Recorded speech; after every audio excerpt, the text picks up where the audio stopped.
Buenas tardes.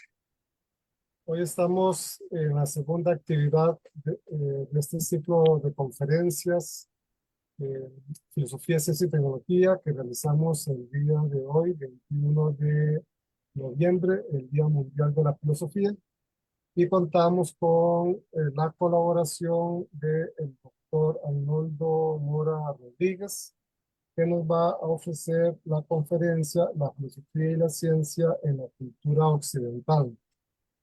El doctor Arnoldo Mora es doctor en filosofía en la Universidad de Lovaina, Bélgica. Es profesor jubilado, docente de la Escuela de Filosofía de la Universidad de Costa Rica, así como otras universidades públicas. Ocupó el cargo de director del Departamento de Filosofía y fue decano de la Facultad de Letras de la Universidad de Costa Rica. Fue ministro de Cultura durante el periodo 1940-1944.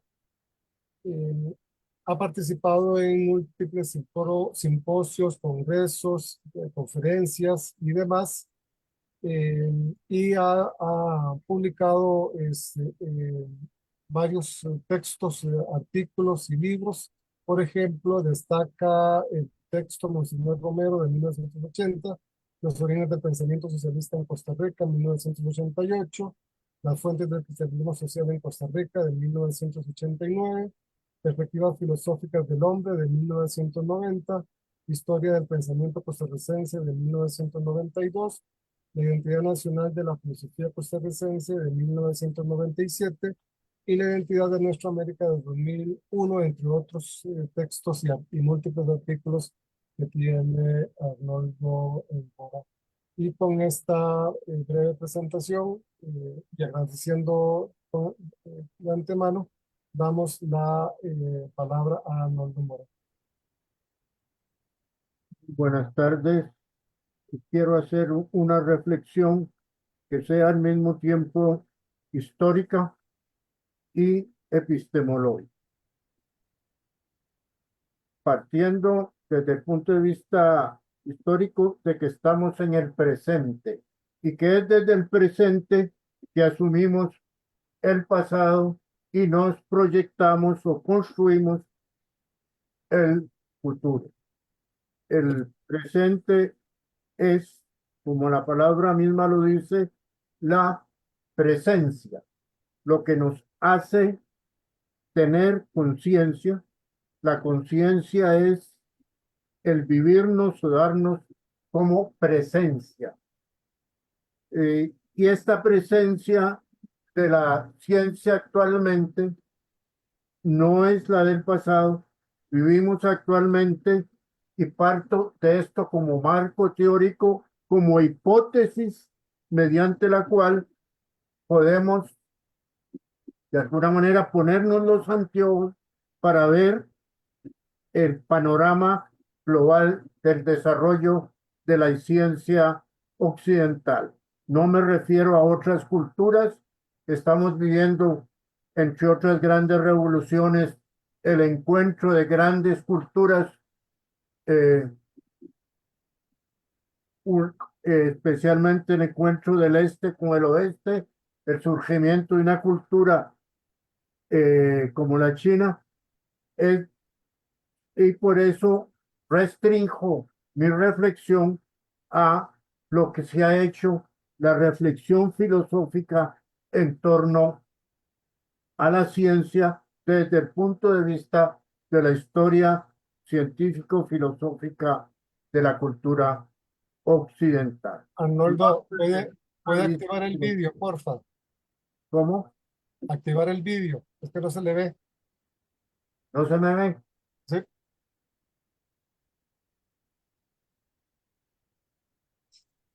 ¿Ahora?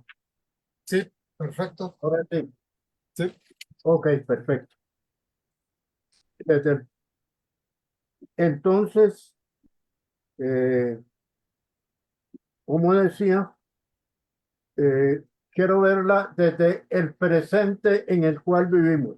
Y el presente es que estamos viviendo, y como les decía, esta es la hipótesis dentro de la cual se enmarca toda mi reflexión, la más grande historia, la más grande revolución desde que el Homo sapiens existe, que es la inteligencia artificial. Y no quiero exagerar, el año pasado se reunieron lo que llaman el G7, o sea, las 7 más grandes potencias del mundo occidental en Roma, y el tema no fue la revolución política, no fue la crisis económica, como siempre ha sido, y como se supone que los políticos, que los grandes líderes políticos lo hagan, ocuparse de lo económico, de lo militar, de lo político. Aquí se ocuparon de la inteligencia artificial. Y lo más extraordinario que me hizo sentir en la Edad Media es que invitaron como principal conferencista al Papa Francisco. Es decir, que la preocupación fundamental es que la inteligencia artificial ha de alguna manera provocado lo que ya Michel Foucault llamaba la muerte del hombre. Y toda la conferencia del Papa, muy erudita, por cierto, era cómo rescatar al hombre, lo humano, al ser humano de la inteligencia artificial. Es decir, que las máquinas hoy en día piensan. Y no está mal que piensen. Lo peligroso es que piensan y comienzan a pensar independientemente del ser humano. Es decir, nuestro destino ya no está en la naturaleza o en los dioses.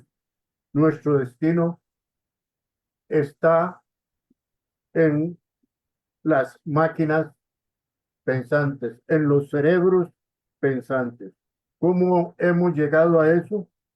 ¿Cómo el ser humano, después de vanagloriarse, especialmente la cultura occidental, de que la más grande gloria era el descubrimiento y desarrollo de la ciencia?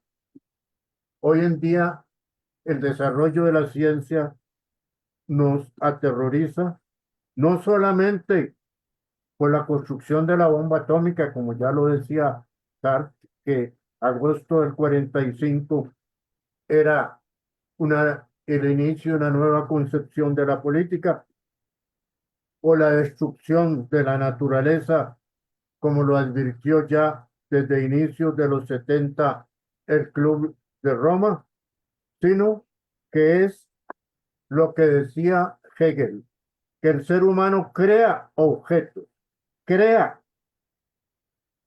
una historia, crea realidades que una vez que se le salieron de las manos, se le escapan de su poder.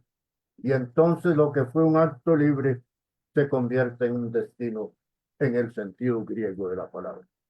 Es decir, en una fuerza que nos supera o nos domina.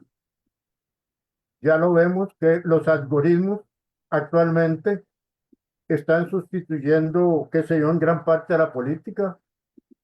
La inteligencia artificial se calcula que según las proyecciones a cómo están las cosas actuales, porque en ciencia siempre hay que decir lo que dicen los abogados en el derecho romano, ceteris stantibus, mientras las cosas permanezcan como están. Porque en cualquier momento hay un gigantesco descubrimiento y todo se revoluciona, como pasó en el siglo XVI, en el siglo XIX, en el último año del siglo XIX, cuando Arribert Querelle en París descubre la descomposición de la radioactividad. Y a partir de eso, tenemos un universo completamente diferente. Esto puede pasar en la ciencia en cualquier momento y en cualquier lugar. Mientras estemos como estamos, entonces toda nuestra reflexión parte de los datos que actualmente nos son disponibles. Por ende, el desarrollo mismo de la ciencia, la inteligencia artificial, que se calcula que para como están las cosas en el año 2050, desocupará, hará inútiles el 39% de la fuerza laboral. Es decir, de lo que actualmente hace el ser humano como fuerza intelectual y fuerza de las manos, fuerza física, lo sustituirán en los artefactos de la inteligencia artificial. Es decir, la robotización de la vida cotidiana y fundamentalmente la robotización del trabajo. Es decir, de la manera como el ser humano sobrevive, porque trabajar es fundamentalmente mantenerse vivo mediante la praxis, la transformación cualitativa del entorno que nos rodea. Dentro de este contexto de la revolución, ya debemos preguntarnos como filósofos cómo hemos llegado a esto, cómo es que la humanidad y concretamente la cultura occidental que se ha convertido en una cultura universal, como decía Arnold Toynbee, ese extraordinario filósofo de la historia inglés, que decía que a partir de 1949, del triunfo de la Revolución China, Mao Zedong había logrado lo que el imperio inglés no había hecho, que era occidentalizar China. La única cultura que no se había occidentalizado, la cultura, la occidentaliza Carlos Marx. Y decía Toynbee que Occidente no tenía por qué asustarse porque el más occidental de todos los filósofos occidentales era Carlos Marx. Esto es lo que actualmente estamos viviendo desde el punto de vista político, pero la revolución mayor que va más allá de la confrontación Huntington, que decía el choque de civilizaciones, es precisamente la revolución de la inteligencia artificial como muerte del hombre. Es decir, como la creación de un nuevo destino, una moira, para decirlo en el lenguaje de los griegos o de la tragedia griega, en manos de las cuales está el hombre, como ya en alguna manera lo estamos viendo con eh, el- la inteligencia artificial aplicada a la economía, aplicada a las decisiones eh, políticas, aplicada muy pronto a una serie de actividades de la vida cotidiana del ser humano.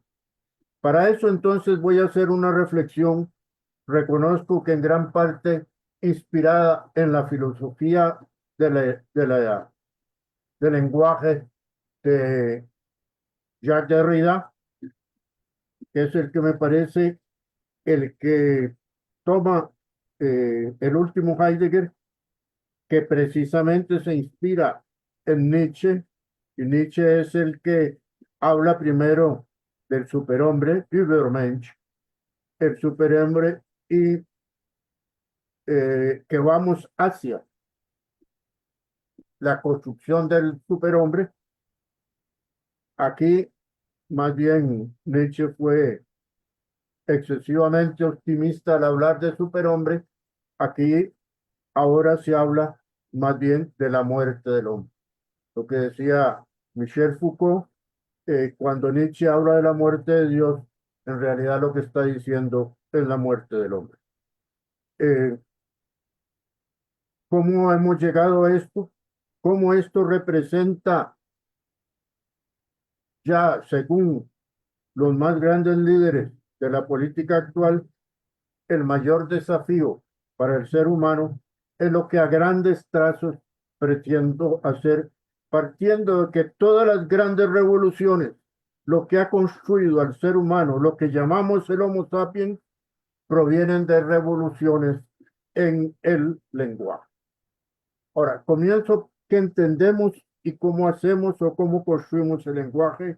El lenguaje es lo que nos permite construir un universo simbólico y el universo simbólico es lo que caracteriza o define al hombre. ¿Cómo construimos el universo simbólico? El universo simbólico, ¿qué es el símbolo?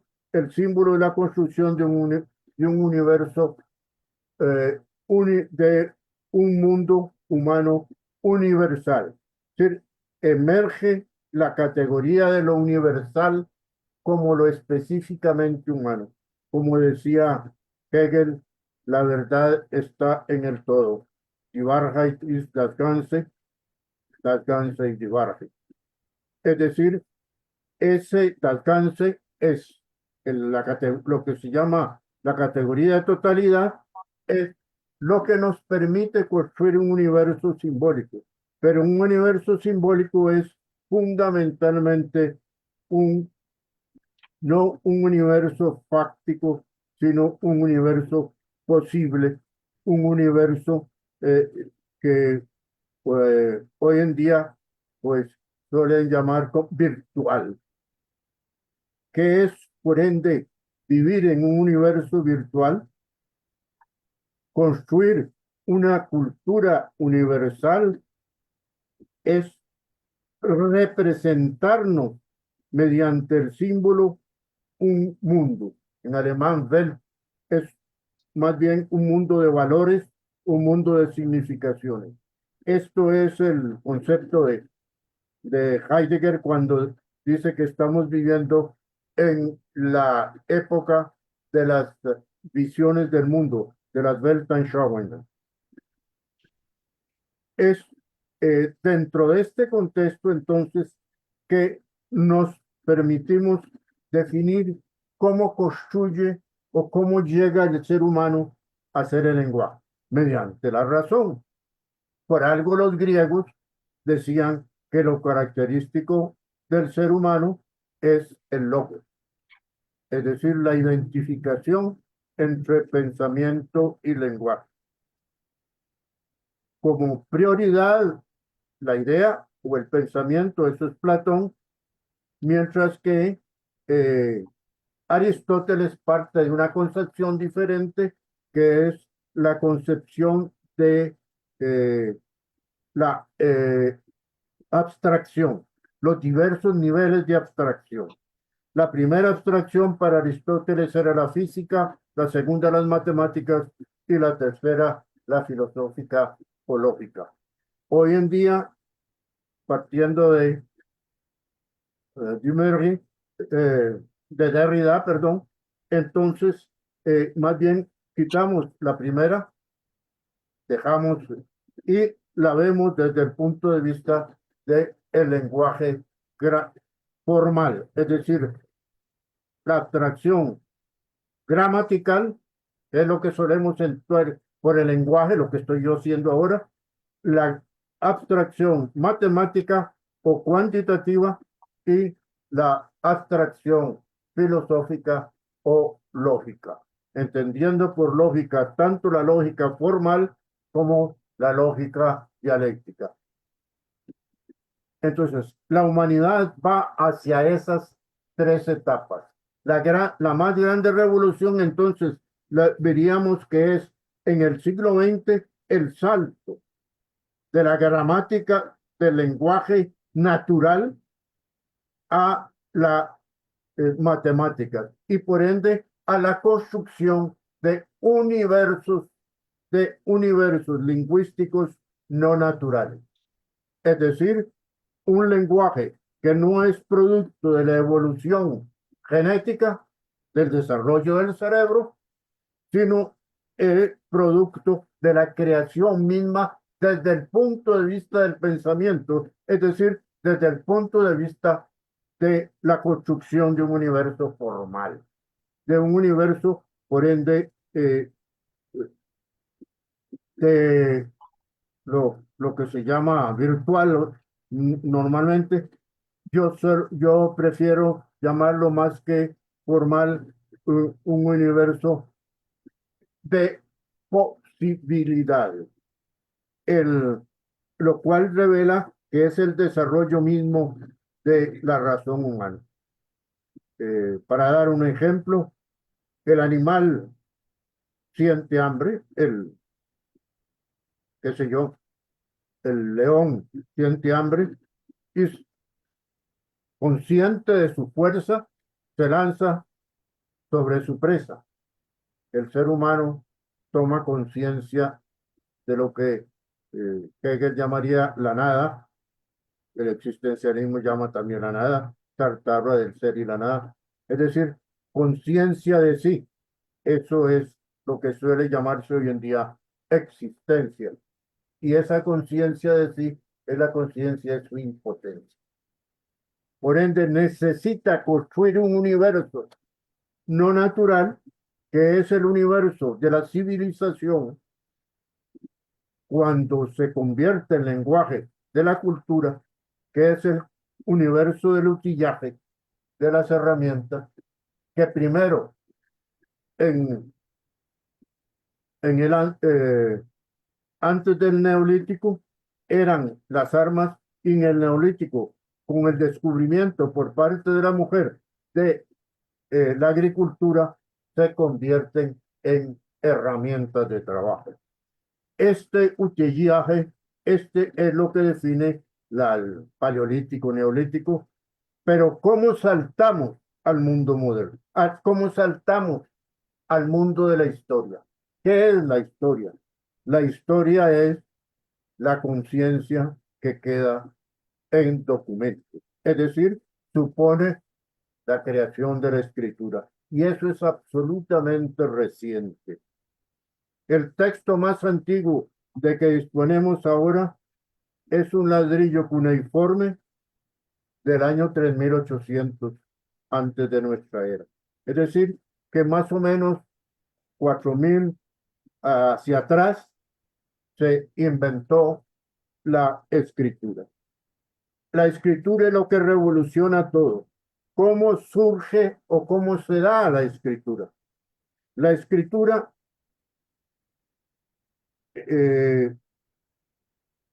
se da al mismo tiempo que el habla. Eso me causó un impacto enorme cuando leí a Derrida, porque normalmente suponemos que hablamos primero o que la humanidad habló y habló por, por milenios incluso y después inventó la escritura. Para Derrida se da al mismo tiempo. ¿Cómo? Porque eh, la palabra hablada es un fonema, es decir, es la superioridad del oído, mientras que la palabra escrita es la incorporación de la vista o de la experiencia visual a la experiencia auditiva que mediante dibujos. Pero ¿cómo hicimos esto? ¿Cómo se llegó a esto? ¿Cómo podemos decir que la escritura se da al mismo tiempo que el lenguaje fonético? Para Derrida es porque primero tuvimos con la vista, tuvimos la huella. La huella es lo que nos hace iguales a los animales. La huella es la presencia, por ende la conciencia es el presente, la presencia, pero de un objeto que nos remite o que nos envía, y eso es lo propio del símbolo, a algo que no está presente. Aquí hubo alguien, un animal, una persona, alguien, y dejó una huella. Esto es el origen de la escritura. La huella va a provocar que el ser humano construya el trazo, la raya, el trazo. Y finalmente, el dibujo. Eso se da, por ende, simultáneamente con el lenguaje hablado, es decir, con la palabra hablada. Esto es extremadamente importante porque con eso se incorpora a la experiencia auditiva la palabra como fonema, a la experiencia visual, la palabra como trazo, la palabra que parte de la huella, es decir, del dato, y lo interpreta luego como trazo y finalmente como dibujo.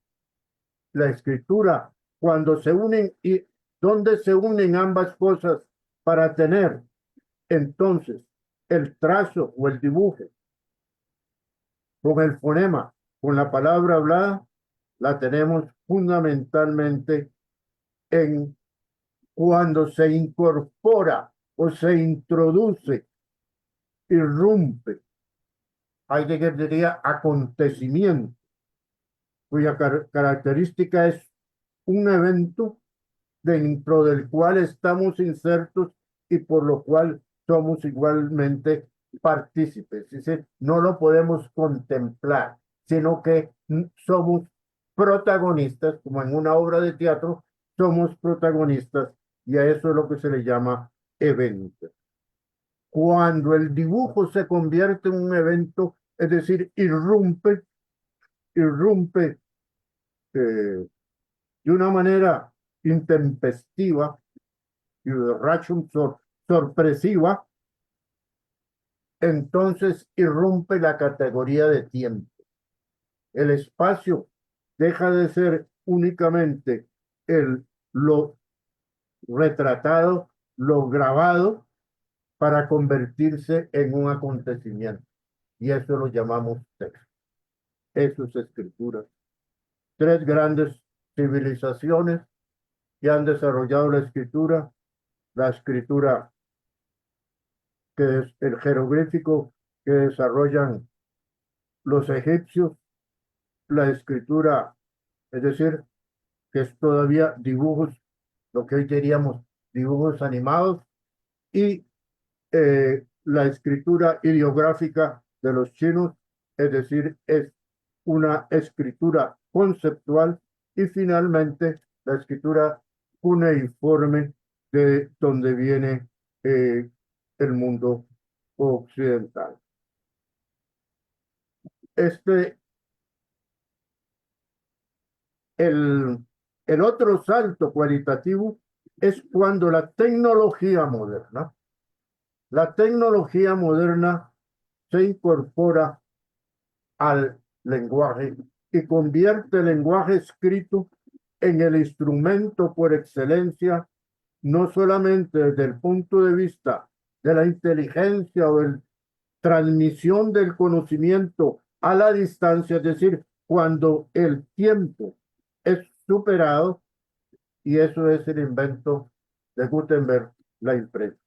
El libro revoluciona, el libro es el que produce la modernidad.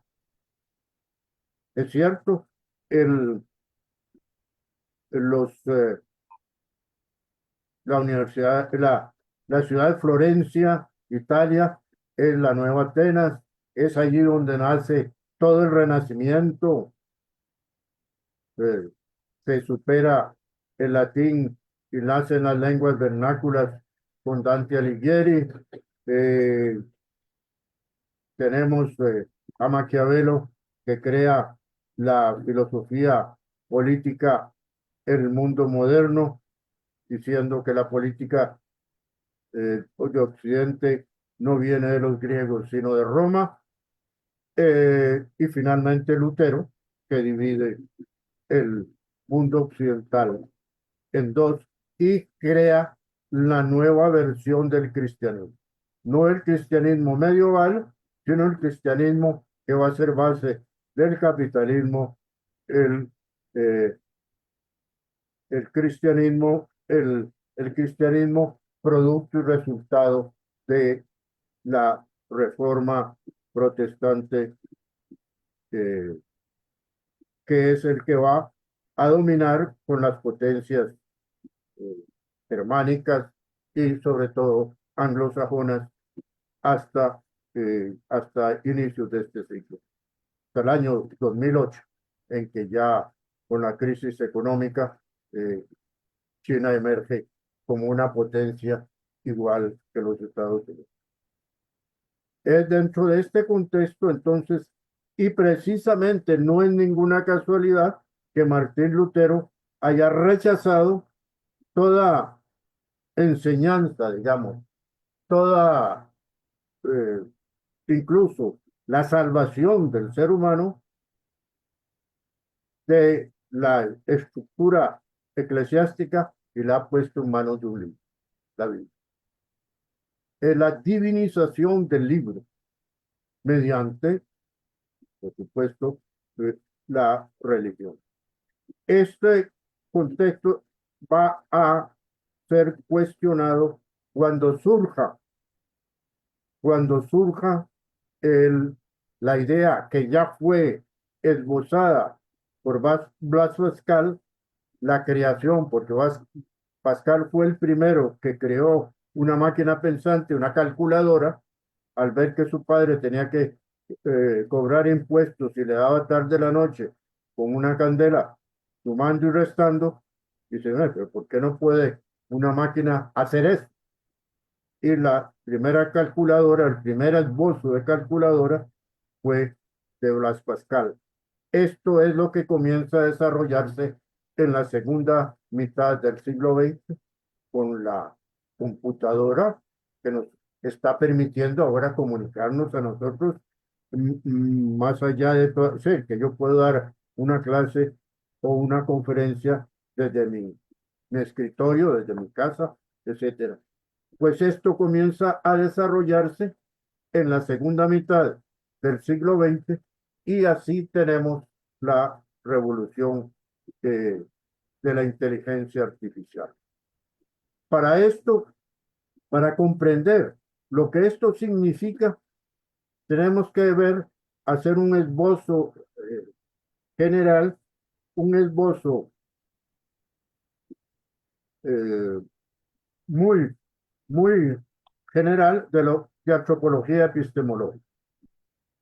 Si hemos visto que el ser humano domina, el Homo sapiens sapiens, domina el neandertal porque tiene un lenguaje articulado que el neandertal no pudo desarrollar, eso se debe fundamentalmente a que tenemos tres niveles de abstracción, como diría Aristóteles. El primer nivel es la conciencia de la presencia, es decir, esto es lo que nos da el lenguaje natural. El lenguaje natural es lo que nos permite hacer que los objetos sean presentes y esa presencia ante nosotros que transforma, que nos da, que nos caracteriza la existencia, es lo que llamamos conciencia. La conciencia de sí, por ende, es lo que definimos como el existencialismo, como la conciencia, el ser ahí, Dasein, o el Toti Estin que hablaba Aristóteles en la metafísica. ¿Qué es entonces el pensamiento o el ser humano? Es descubrir, y en esto repito Aristóteles, el ser, Einheit, en el ser ahí, en el ente o en la existencia para oponer esencia y existencia que Aristóteles decía toti estin, aquello que está allí, y Hegel en la ciencia de la lógica lo traduce como Dasein, el ser ahí. Esto es el lenguaje. Y ahí sale la literatura que es vivido fundamentalmente como formalidad, es decir, no como realidad fáctica, sino como realidad pensable, es decir, como posible, es vivida gracias a la fantasía. La imaginación es la que nos construye símbolos, es la que nos permite hacer que brote la realidad humana. Eso los griegos lo llamaban poiein, crear, y ahí viene la palabra poesía. El origen, por ende, de lo humano, el ser humano se experimenta como humano por primera vez gracias a la metáfora. La metáfora es la construcción de un universo poético. Esto es el universo o la cultura de la estética como característica de los griegos, según Hegel. El, el salto se va a dar, pienso yo, con, eh, con Russell a principios del siglo XX, escribe el principio de matemática, con Wilde, en virtud de la cual la lógica, la racionalidad del lenguaje deja de ser gramática para ser matemática. Recurre básicamente a la lógica, pero la lógica es el tercer nivel, el último nivel. Entonces, lo que estamos viviendo ahora es el salto de la gramática a las matemáticas. ¿Y qué es la matemática? La matemática es la negación del dato empírico inmediato para entrar en una universalidad, pero de carácter fundamentalmente cuantitativo. Tenemos entonces que preguntarnos qué entendemos por matemática. Normalmente, lo que hemos estudiado y aprendido desde niños cuando aprendimos a sumar y a restar es que las matemáticas se las debemos a Pitágoras. Pitágoras es el que descubrió precisamente el carácter o la propiedad cuantitativa de todo dato experimental. Con eso nació lo que entendemos por ciencia, lo que entendemos occidental en Occidente por ciencia. La ciencia no es solo la constatación de un hecho. Muy bien lo vio Descartes cuando habló del principio de la duda metódica. Lo que hace de la ciencia un método confiable es precisamente la duda metódica. Es decir, no partimos de la ignorancia, como decía Sócrates, la causa de todos los males es la ignorancia, por ende crear ciencia es resolver todos los problemas del ser humano. Eso es el racionalismo de Sócrates que tanto odiaba Nietzsche. Para Descartes es la duda. Y la duda no es la ignorancia. La duda, al contrario, es porque sabemos tantas cosas y tenemos tantos datos que no sabemos cuál es el mejor, cuál es el más indicado, cuál es la causa, cuál es el efecto. Por ende, la función de la razón no es descubrir algo, sino ordenar los datos. Y eso solo se logra partiendo de la experiencia negativa de la vida. Esto es importante señalarlo porque a partir de ese momento tenemos el surgimiento de la epistemología tal como hoy en día lo entendemos. Descartes, pero al mismo tiempo esto es posible porque surge con Descartes las matemáticas modernas. Las matemáticas griegas eran aritmética y geometría. Se estancaron cuando los pitagóricos, horrorizados, descubrieron los números irracionales. No les cabía, no les calzaba.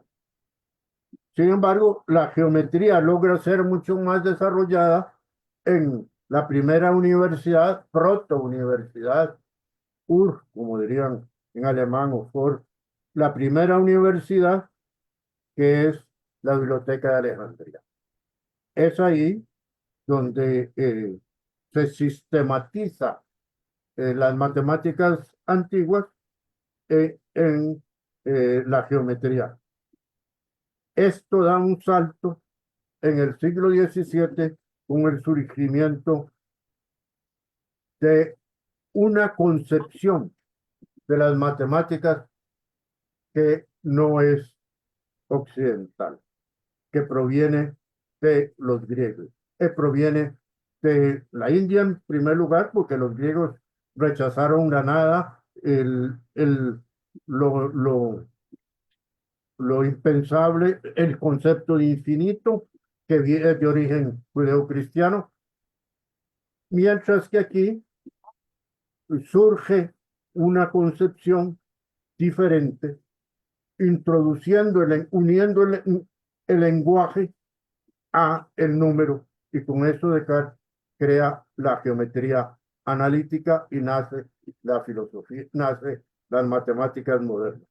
En base a esto es que se desarrolla toda la ciencia eh, desde desde el punto de vista de la mecánica, y en el siglo XIX comienzan a desarrollarse otro tipo de matemáticas, básicamente, bueno, finales del siglo XVIII, el cálculo infinitesimal de Leibniz, que es el que introduce el concepto de infinito, de origen, como les digo, judeocristiano, y finalmente eh, surgen las matemáticas contemporáneas con Cantor, y que introduce la segunda, el segundo libro de la ciencia de la lógica de Hegel en las matemáticas, creando la idea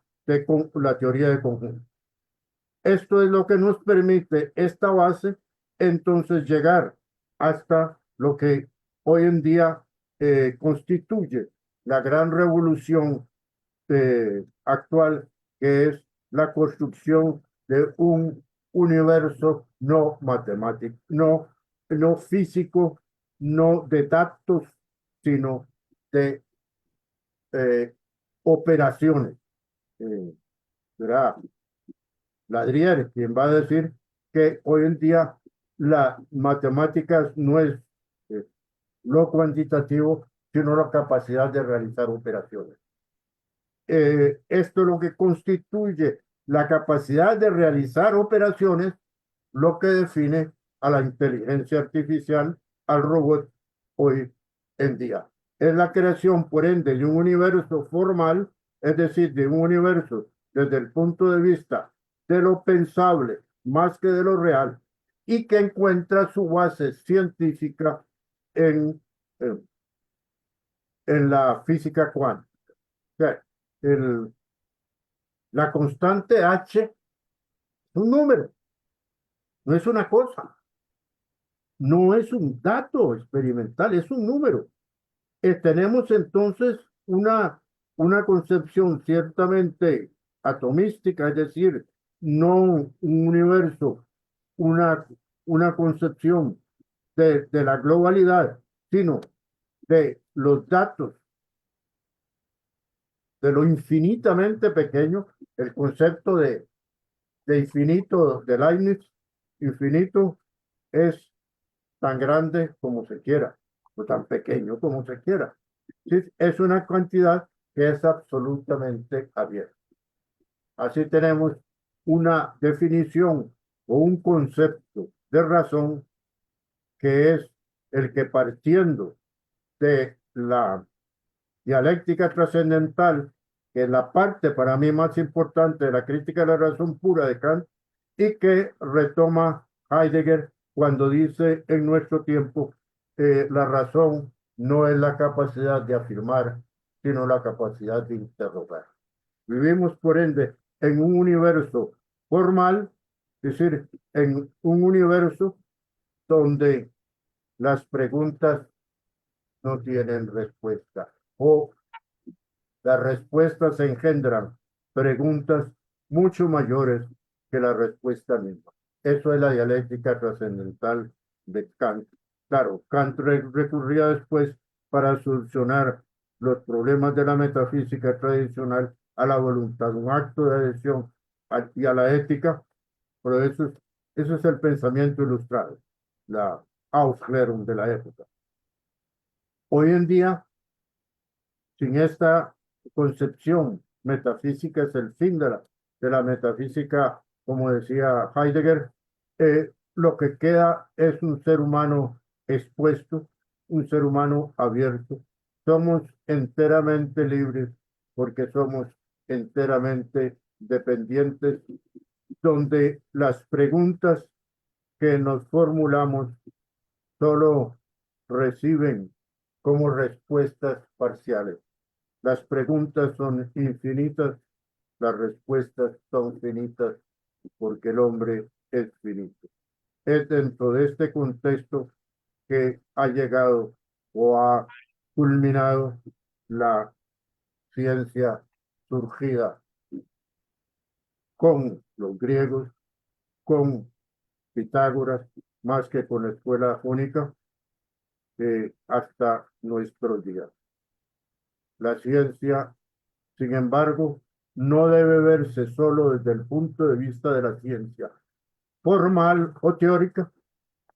En eso Platón debe ser superado. Recuerden que Platón decía que la filosofía es de la, el monopolio de la teoría, o sea, la dimensión teórica de lo que sea, eso es lo que llamamos eh, filosofía. Aquí tenemos un dominio lo, de los aparatos, o sea, de lo que construye el ser humano, no solamente con la razón, sino con la ciencia. Porque recordemos que al fin y al cabo, un robot es un aparato que ha sido construido en primera instancia por el propio ser humano. La nanotecnología es, por ende, esta nueva visión, esta nueva visión de el mundo que hemos construido como una cultura, como una, un- una visión integral que nos envuelve, que nos define y que define al ser humano. Esta es la última palabra de lo que el hombre entiende por ser humano. La respuesta a la pregunta de Kant, de todas las preguntas del ser humano, se reducen a una sola, una basis germen, que es el hombre. Esto es todo lo que quería exponer. Muchas gracias, Arnoldo, por tu conferencia y lo intensa que es. Bueno, podemos pasar a una sesión de preguntas o expresar opiniones sobre el tema.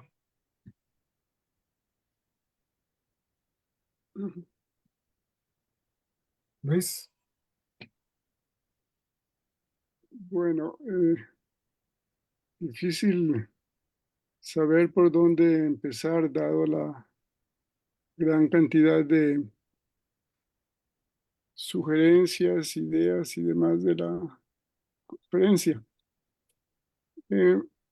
Nada más la preocupación por el hecho de que el desarrollo de la inteligencia artificial y todos los antecedentes que vienen desde autores tan lejanos como Leibniz ha significado también una separación muy grande entre las operaciones formales, la manipulación de símbolos, la aplicación de algoritmos y por otro, el mundo de las emociones, de los sentimientos, que es tan importante en la vida cotidiana de los seres humanos.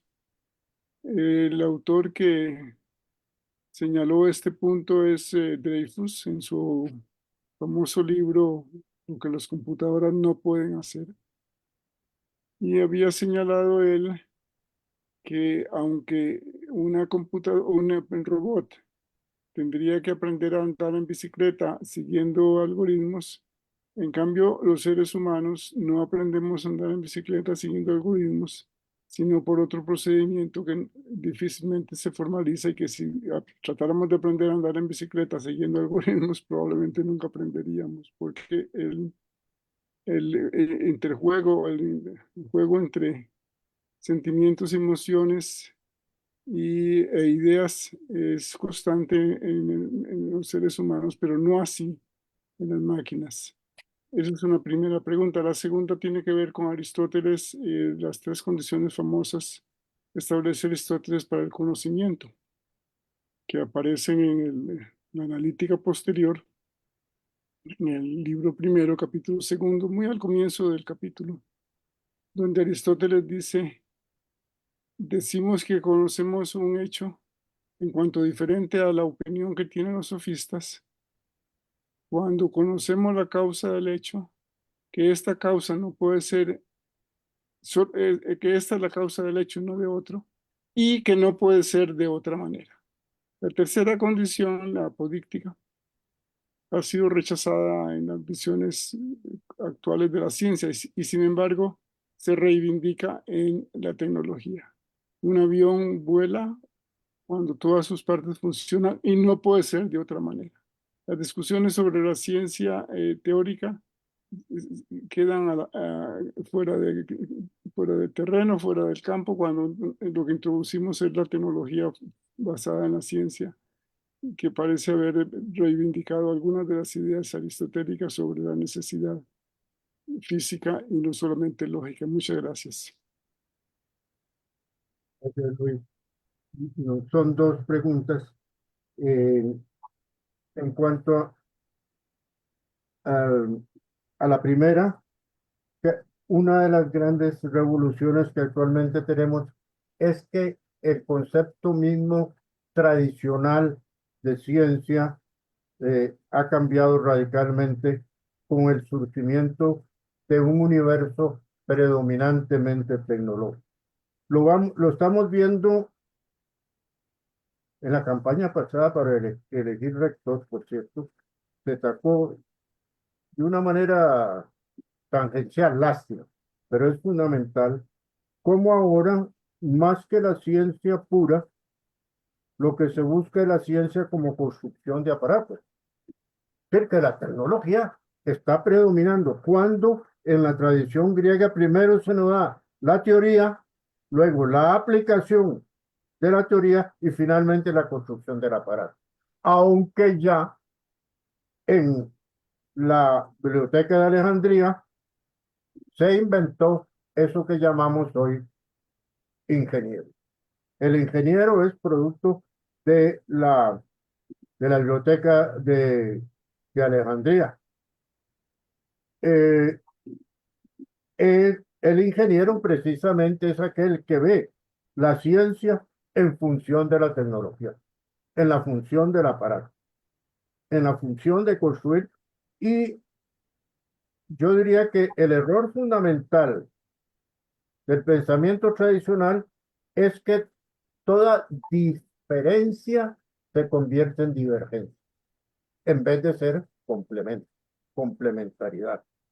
Así, ciertamente, sin la tecnología, o sea, sin un microscópico, sin un microscopio, pues no existiría, qué sé yo, la microbiología, no existiría la base científica de la medicina de hoy en día. Eh, sin, sin, sin que si Galileo no hubiera construido el primer telescopio, pues no tendríamos astronomía. Con solo los ojos, por más claro que sea el cielo en una noche estrellada, pues no podemos hacer. Pero eso no hace que la astronomía o que la física sea cierta. Lo que lo hace, y ese es mi punto de vista, son las matemáticas. La, la constatación, primero se parte del hecho, luego se formula la teoría matemática y luego tercero se verifica. La verificación, por consiguiente, no es el punto de partida, sino la culminación después de habernos puesto los anteojos del matemático, vemos el dato concreto. Claro, aquí, como en la lógica, eh, aplicamos pues el principio de, del- de la deducción hipotética, el cálculo hipotético, es decir, del, de la verdad del consecuente se infiere la verdad del antecedente, pero no al revés.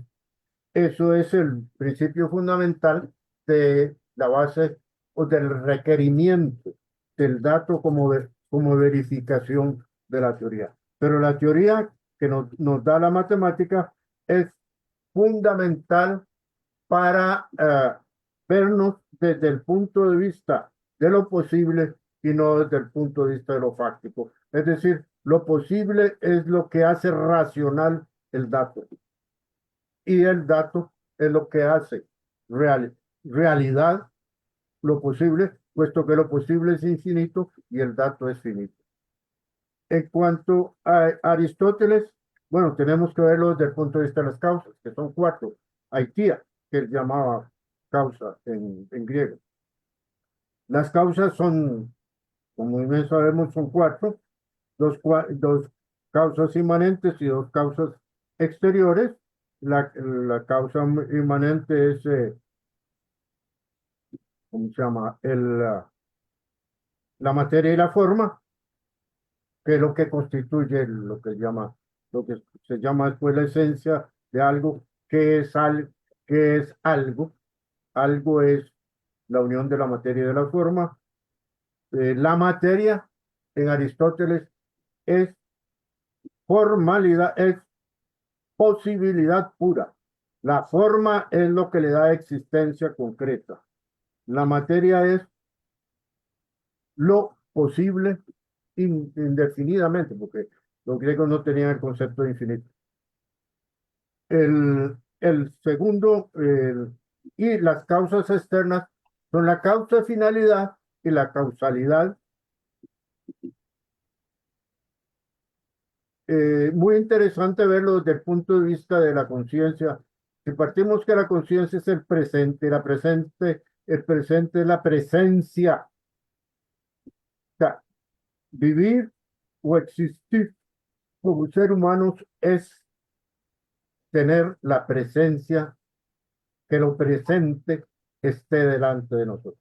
Y es desde lo presente que asumimos el futuro, y eso se llama el principio de finalidad, y asumimos el pasado, el principio de causalidad. El pasado nos da datos, y vea lo que en la gramática incluso es un hecho. Hecho es el participio pasivo pasado de la voz pasiva del verbo hacer. Lo que es el hacer, pero visto desde el ayer. Es el hacer que hicimos, no que estamos haciendo, porque estamos haciendo como ayer. Mientras que el principio de finalidad, el principio de sanidad no lo vemos con los datos, porque es la construcción del futuro. La construcción del futuro como imaginación. Por eso, para los griegos, solo se podía dar a través de, del arte, de la fantasía, no de la ciencia. Para eso hubo que introducir la categoría, la categoría de, la categoría de infinito, que repito, se debe fundamentalmente desde el punto de teológico a San Agustín, luego lo introduce en el Renacimiento el cardenal de Cusa y finalmente como el fundador de la filosofía alemana y finalmente ya desde el punto de vista lógico, formal, matemático, Leibniz. El principio de finalidad, que es tan negado hoy en día, creo yo, con la boca abierta en la ciencia, como que se deja eso a la religión o al qué sé yo, o al arte, o qué sé yo, a la ciencia ficción. Incluso la ciencia ficción supone mucho la ciencia y sobre todo la tecnología actual. Pero de todas maneras, para Aristóteles era lo primero. Lo primero que se nos da en la razón es el principio de finalidad, si bien es lo último que se realiza, la finalidad. O sea, cuando yo me paro en la mañana en la cochera y me pregunto para dónde voy, eso es la finalidad. Y de acuerdo a la respuesta que dé, si voy para Punta Arenas, entonces voy en automóvil, pero si voy a la pulpería de lado, pues voy a pie. Pero yo me he planteado para Asia, ¿dónde? Hacia donde, que, que es el futuro y que tengo delante de mí. Ese es el principio de finalidad, repito, y toda la física de Aristóteles es una física de la finalidad. Lo que yo siento, Luis, en lo que estás diciendo es que lo que estás diciendo es lo que yo decía al principio. Fíjate el instante. Estos son los datos que arroja la ciencia actual, más que la ciencia actual, la tecnología actual. O sea, la fase práctica constructiva, digámoslo así, la tecné de los griegos, eh, eh, de la ciencia actual. Pero nada impide, y yo pienso, yo lo veo desde el punto de vista de la finalidad, del principio de finalidad aristotélicos, que vamos hacia la unión de todo esto. Que vamos hacia el momento en que un algoritmo permita o nos permita andar en bicicleta o aprender a andar en bicicleta. No lo hacemos ahora, pero hacia eso va.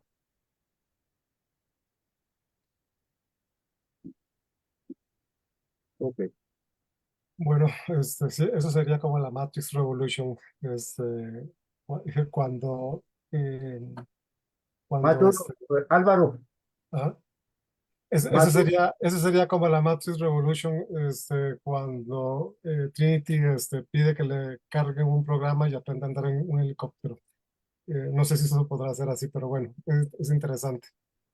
Sí, hay dos preguntas.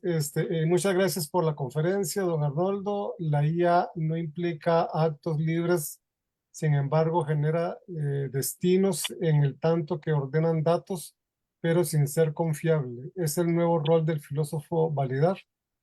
Y este es de Omar Jaén y de Pablo Vindas. Lo siguiente. Saludos. Una pregunta para el doctor Arnoldo. Desde la perspectiva de la filosofía de la ciencia y en el marco de la tradición occidental, ¿cómo considera usted que la inteligencia artificial redefine los conceptos de racionalidad y conocimiento y qué implicaciones filosóficas podría tener su creciente capacidad para generar modelos de comprensión del mundo que superan la capacidad humana? bueno, me gustaría saber, ¿la primera es pregunta o es una reflexión? No, es una reflexión y luego una pregunta. ¿Es el nuevo rol del filósofo validar? Porque el que va ¿Cómo? a pensar en la máquina, supongo, el que crea los destinos es la máquina, ¿verdad? Y al filósofo le toca validar, es lo que está indicando. Eh, bueno, un poco a posteriori, lo cual nos convierte, o sea, lo cual vuelve otra vez al concepto de destino griego. O sea, podemos, una vez que el ser humano ha hecho un gran descubrimiento, no puede echar marcha atrás. Podemos concebir una cultura actual sin Gutenberg. Imposible, no se puede, no se puede. O sea, vivimos, podemos decirlo de alguna manera, la intuición, como para decirlo en el lenguaje de Husserl, la experiencia existencial del descubrimiento pasa, pero los efectos permanecen. Nosotros vivimos de los efectos de la tecnología del pasado, vivimos de los efectos del ser humano que descubrió el fuego o que descubrió la rueda o de los egipcios que crearon, qué sé yo, no las matemáticas, porque la teoría es el gran aporte de los griegos. También vivimos de- del, del aporte de los griegos, es decir, no son, es lo que solemos llamar en lenguaje dialéctico un salto cualitativo. No hay manera de echar atrás. Y eso es entonces lo que convierte de alguna manera el destino pero tenemos la ventaja de que es un hecho proviene de un acto. Es decir, un hecho es un resultado objetivo, el acto es una creación subjetiva y la subjetividad implica una conciencia de lo infinito, de que lo que realizamos en el hecho es una forma concreta, una de tantas posibilidades. Eso se lo debemos a Leibniz. Una de las tantas posibilidades. Por ende, al realizar una posibilidad concreta, quedan abiertas otras posibilidades. Eso nos permite el futuro. Por ende, el desafío nuestro es cómo poder convivir con los robots, cómo poder convivir con la inteligencia artificial. Y ahí, permítanme que sea como filósofo que haga una especulación, la respuesta está en lo que están haciendo de tratar de poblar otros planetas. Io, Ganímedes, Europa, los satélites de Saturno y de Júpiter. No podríamos hacer esto con este cerebrito que tenemos, producto y resultado de la evolución natural, ya de los simios o del qué sé yo, o del australopithecus. No, necesitamos esto. Si ustedes ven en el fondo, del fondo, ¿sí? Soy irremediablemente optimista. En cuanto a Pablo, perdón, ¿qué era lo de Pablo? Lo de Pablo es si la IA está cambiando la comprensión del mundo, de la capacidad humana, la racionalidad y el conocimiento. Si ese cambio en la racionalidad del conocimiento está produciendo cambios, ¿verdad? Bueno, perdón, si la máquina, la inteligencia artificial, está produciendo cambios en la concepción de racionalidad y de conocimiento y las implicaciones que eso tiene para generar modelos de comprensión del mundo. Ah, no, eso es definitivo. Pero yo quiero ir más lejos. El ser humano se está haciendo. Lo que estamos generando, Pablo, es algo mucho más serio, mucho más importante. Grave no en el sentido terrible, sino en el sentido de importancia. Se está creando un nuevo ser humano. En eso Nietzsche tenía razón, el superhombre, Übermensch. Über significa estar por encima del mensch, del ser humano actual. La máquina no es algo exterior, no es algo exterior. Señor, qué sé yo, cómo se estudia, cómo se estudia, cómo se estudia, digamos, la tecnología.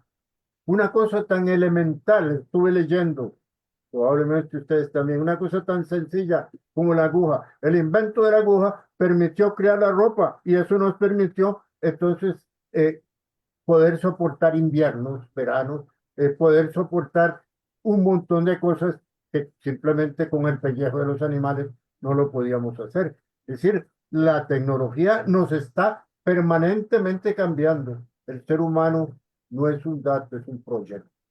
Se está realizando. Lo estamos construyendo. ¿Cuáles son todas estas potencialidades? No lo sé. El superhombre de Nietzsche. Sí, bueno, una última. La inteligencia es de Ana.